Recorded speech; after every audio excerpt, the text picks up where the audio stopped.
Hello, all you freedom-loving people. Welcome to another episode of Front Page. I'm your host, Scott Cameron Goulet. The anti-Israel protests that took place on the Columbia campus have not abated, but have spread to other campuses. This has some billionaire donors very worried. Newly released documents in President Trump's classified documents case reveal the FBI code name for the investigation. They also reveal how the FBI spoke about performing loose surveillance on President Trump's aircraft before the raid at his residence in Florida in 2022. A former publisher of a gossip tabloid, David Pecker, was the first witness to testify in the hush money case. He was also the one who bought the story from Stormy Daniels. President Trump is expecting a big windfall these days, and many of his old friends are renewing their friendships with him. The former Japanese deputy prime minister recently met with President Trump at Trump Tower. Germany sees cooperation with the CCP as a cure to save its economy, but the CCP does not see Germany as a friend. Canada faces a similar danger. And Argentina's economic reforms have achieved immediate positive results. Okay, let's get into it. Several major donors to Columbia University are considering whether to continue their support for the school because the billionaire donors believe that the leadership has mishandled anti-Semitism on campus. On Monday, Robert Kraft, the chairman and CEO of the Kraft Group, condemned anti-Israel protests at Columbia University. He accused the university of failing to protect the safety of Jewish students. He said in a statement, "I am no longer confident that Columbia can protect its students and staff, and I am not comfortable supporting the university until corrective action is taken." Robert Kraft is not only the owner of the New England Patriots, he is also the founder of the Foundation to Combat Anti-Semitism, and he has donated millions of dollars to Columbia. Another billionaire hedge fund manager, Leon Cooperman, while not explicitly stating that he would immediately suspend his support for the university, told CNBC that he was upset by what was happening at Columbia. He said, "I'm uncomfortable with what's going on at the school, but I don't want to hold the administration responsible for the demonstrations." Cooperman said on Monday, "It's these kids that are out of control." Len Blavatnik, the founder of Access Industries, also said that Columbia's leadership must take immediate steps to ensure that Jewish students are protected from threats and intimidation, and that those who violate the policy are held accountable. The New York Post estimates that the three billionaires have collectively donated nearly $100 million to Columbia University. However, the protests at Columbia have continued unabated, and even dozens of faculty and staff members joined the crowd of protesting students and chanted slogans together this past Monday. Meanwhile, inspired by the Columbia students, similar campus protests have occurred at New York University, Yale University, MIT, Miami University of Ohio, and the University of California at Berkeley, and many other schools across the United States. President Trump, though stuck in court, has weighed in on the protests taking place on college campuses. What's going on at the college level and the colleges, Columbia, NYU, and others, is a disgrace, and it's really on Biden. He has the wrong signal, he's got the wrong tone, he's got the wrong words, he doesn't know who he's backing, and it's a mess. On Monday, the federal judge overseeing President Trump's classified documents case unsealed a new trove of documents. The documents reveal the FBI's code name for the investigation. They also reveal how the FBI discussed performing loose surveillance on President Trump's aircraft before the unprecedented raid in 2022 of Mar A Lago. U.S. District Judge Aileen Cannon revealed the name Plastic Echo in unredacted court filings. The attached case file from February of 2022 was marked redacted Plastic Echo, mishandling of classified information. It is noteworthy that the FBI has always used unusual names for prior investigations. This includes Crossfire Hurricane, Varsity Blues, Tin Panda, and Lemonade. An FBI claim from June of 2022 was among the documents that were released by the judge on Monday. In this claim, a counterintelligence official whose name was not included talked about carrying out loose surveillance on President Trump's plane to see if any boxes were loaded onto the plane. But it's unclear what aircraft was discussed. The Trump Organization owns a Boeing 757, which is dubbed Trump Force One. This is the plane that President Trump uses for various campaign stops. In this case, that was brought by Special Counsel Jack Smith. The documents were part of a motion that President Trump's attorneys submitted earlier this year. The motion was to obtain more evidence of discovery in the case. Previously, Judge Cannon ruled that the documents should be made public, but she stipulated that witness names and other details should be redacted. In the new documents, the judge also unsealed an FBI document that detailed the FBI raid targeting President Trump's Mar A Lago residence in August of 2022. The documents describe the individuals who were involved. This includes details on when the agents arrived at Mar A Lago. More documents released on Monday include an alleged witness who was interviewed by the FBI. The witness was identified only as person 16, who allegedly worked in the Trump White House. The witness said that Trump co-defendant Walt Nauta was allegedly told by President Trump's people that the FBI investigation was not going anywhere. He was told it was politically motivated and much ado about nothing. He was also told that even if he gets charged with lying to the FBI, F. POTUS will pardon him in 2024. The alleged witness also visited the Mar A Lago estate several times after President Trump departed the White House in January of 2021. This person reportedly advised President Trump to return certain items to the National Archives after he left office in order to avoid potential legal troubles. According to that individual's account that was released by the judge, the witness told President Trump, "Let them come here and get everything. Don't give them a noble reason to indict you because they will." However, despite these complications, President Trump and his co-defendant Walt Nauta maintain their innocence. They have pled not guilty in the case. On Tuesday, the trial of President Trump's hush money case entered its second day. The first witness, David Pecker, took the stand. David Pecker is the former publisher of the National Enquirer, which is a gossip paper. This type of tabloid employs what is commonly known as the catch and kill strategy. This involves purchasing exclusive rights to report on celebrity scandals, with the seller signing an agreement promising never to publish the information and then demanding compensation from the subject of the scandal.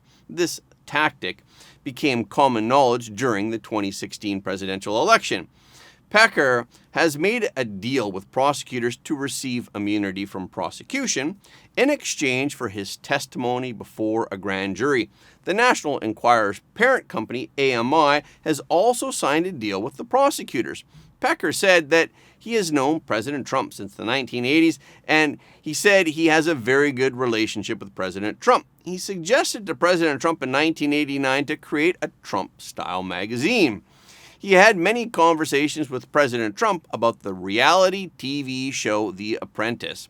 Pecker also said that President Trump is very knowledgeable, he has a great attention to detail, and President Trump is very careful and very frugal with money. Pecker said that he received a call in August of 2015 asking him to meet with President Trump and Michael Cohen at Trump Tower. During the meeting, he agreed to act as President Trump's eyes and ears. He offered to tell Cohen about the sale of women's stories in an attempt to stop them from publishing them. But then, according to court documents, an agent of Stormy Daniels contacted the National Enquirer's parent company, AMI, in October of 2016. AMI said that Stormy Daniels was willing to go public with what she said were allegations of an affair with President Trump. Pecker testified that when someone's running for office like this, it's very common for these women to call up a magazine like the National Enquirer to try to sell their stories. He also cited a surge in magazine interest in negative news about Donald Trump during his 2016 presidential campaign. He said, "I think it's a mutual benefit." Pecker said that his agreement with President Trump was not in writing, and that Cohen appeared to be playing an unofficial role in the Trump campaign. The court was adjourned on Wednesday and will continue on Thursday morning. On Tuesday, Taro Asso, the vice president of Japan's ruling party and the former deputy prime minister, met with President Trump. He became the latest foreign dignitary to seek to build ties with President Trump. Taro Asso entered Trump Tower in Manhattan on Tuesday night, and he met with President Trump for about an hour. We have some friends over here. From Japan, many from Japan. Oh, really? That's too bad. A very popular man, you know that, right? Hey, it's too. great, great. You too. You look well. Yes, how are you? We'll go up, have a little talk. Any questions or anything? What do you think about the significance of Mr. Asso coming all over to pay a visit to you at this time around? Well, he's a highly respected man in Japan and beyond, and somebody that I've liked and I've known through our very dear friend, right, Shinzo. We love Shinzo. Yes. And who was a great man, by the way. He was a great, great man. But we got to know each other, we like each other, and we'll be talking about Japan and the United States right now, and lots of other things also. But highly respected. It's a great honor to have him. What is your message to the Japanese people? To the people of Japan, Yes. it's a great country. You're doing very well. Shinzo was a great friend of mine. He was truly a great man and somebody that we all respected and we really loved. And I miss him greatly. But we really admire the people of Japan. Thank you. Thank you, everybody. Any plans Thank you for very tomorrow, much. Mr. President? Say it. Any plans for tomorrow? What's tomorrow? You tell me. You tell me. Johnson is visiting with Jewish students at Columbia. Well, we have a lot of different things, but what's going on with the colleges and where they're closing Columbia now, I mean, it's just crazy. Columbia should gain a little strength, a little courage, and keep their school open. It's crazy because that means the other side wins. When you start closing down colleges and universities, that means the other side. In Japan, they don't know about that. They don't close. They keep it open, they make it work. And the people running Columbia have made a grave mistake. Thank you very much, everybody. Thank you. Thank you. Asso was the deputy prime minister under Shinzo Abe. Shinzo Abe developed a strong friendship with President Trump during his tenure as prime minister. As a veteran of Japanese politics, Asso has decades of experience in shaping Japan-U.S. relations. In the run-up to this year's November 5th U.S. presidential election, Japan has been making efforts to establish contacts with people on President Trump's side. This reflects Japan's belief that if President Trump wins, then President Trump may change U.S. trade policy.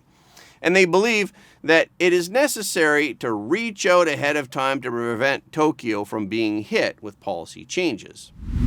President Trump's fortune recently grew by $1.3 billion. That's because he received an earnout bonus of 36 million shares in his new publicly traded company, Trump Media and Technology Group, or TMTG, as part of the incentives that were created for the company's public market debut in March. Under the terms of the SPAC deal, President Trump is entitled to a stock bonus once TMTG's stock price stays above $17.50 for 20 trading days after the March 26 initial public offering. And Tuesday was the 20th trading day since TMTG stock went public. The stock closed on Monday at $35.50. And since the stock didn't fall below $17.50 on Tuesday, President Trump's fortune increased considerably. At Monday's closing price of $35.50 per share, that values President Trump's earnout at $1.3 billion. TMTG's current valuation of approximately $5 billion equates to approximately 1,220 times this company's 2023 revenue of $4.1 million. No other U.S. company with a similar market capitalization has such a high valuation multiple. Many of Trump Media's shareholders are individual investors and supporters of President Trump. despite TMTG's warnings to investors in its regulatory filings. Their strong support has led to a wild run-up in the company's share price. While TMTG is a small company and is still in the red, earning structures that allow for this are common. According to a report by the law firm Freshfields Brockhouse Derringer, more than half of SPAC mergers completed in 2022 saw management stock gains. However, many SPAC deals end up underperforming in the stock market, so few executives receive these earning bonuses. TMTG's situation is one of the rarer cases. Although President Trump has agreed not to sell any of his TMTG holdings until September, the windfall has nonetheless significantly increased his wealth. Forbes estimates his wealth at $4.7 billion. German federal prosecutors announced on Tuesday that police have arrested Zhen Guo, a Chinese assistant to a member of the European Parliament. He was arrested on suspicion of spying for the CCP. The man has been working as an assistant to Maximilian Krah, a member of the European Parliament for the Alternative for Germany, or the AfD party. Krah is the AfD's top candidate for the European parliamentary elections in June. Zhen Guo is 42 years old and he does not speak English or German very well. He actively lobbied for pro-communist activities and he was in frequent contact with an unidentified Chinese delegation in the parliament. This aroused the suspicion of his colleagues. According to the right-wing magazine The European Conservative, senior officials in the European Parliament expressed concerns a year ago about Krah's own integrity as well as that of his longtime aide Zhen Guo. Parliamentary colleagues with knowledge of Guo's position said that they were unsure how Guo had gotten his job. Neither Guo nor Krah offered any explanation for such unusual occurrences. Nicholas Fest, a member of the AfD and then head of its delegation, said that none of the AfD delegates believe that Krah's assistant was there to advance the party's cause. He is rarely seen in the corridors of the parliament and no one has any contact with him, and he has publicly expressed his sympathy for the CCP on Facebook. Internal communications obtained by the European Conservative Party show that Guo arranged for German AfD party activists to visit China during the 2021 Winter Olympics in Beijing, and he promised that the COVID-19 restrictions would be relaxed for VIPs. He also spoke for the Confucius Institute of the Chinese Communist Party. Guo is also listed as the former managing director of a German LED import company that specializes in intercultural exchange between Germany and China. The explosive arrests have shaken Germany's AfD party. The party is ranked second in national opinion polls.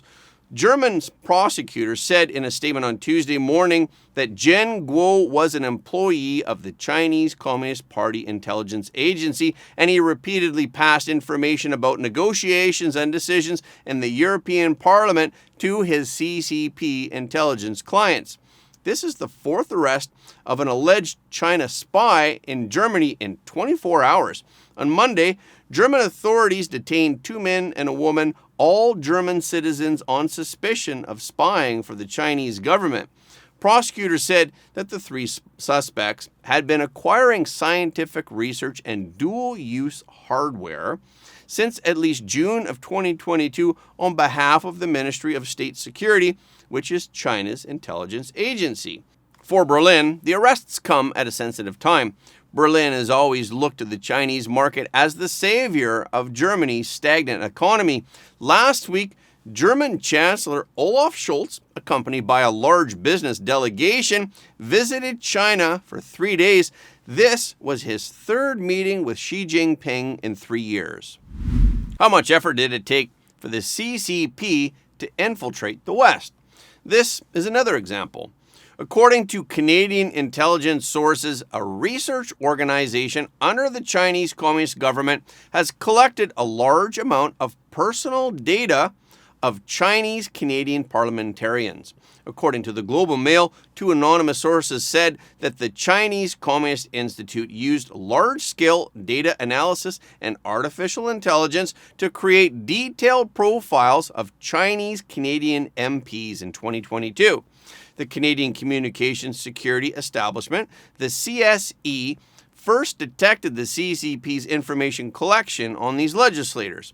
Unlike previous CCP disinformation and intimidation campaigns against some candidates in Canadian elections, the operation to create these files is believed to be largely under the direct control of the CCP's National Security Department.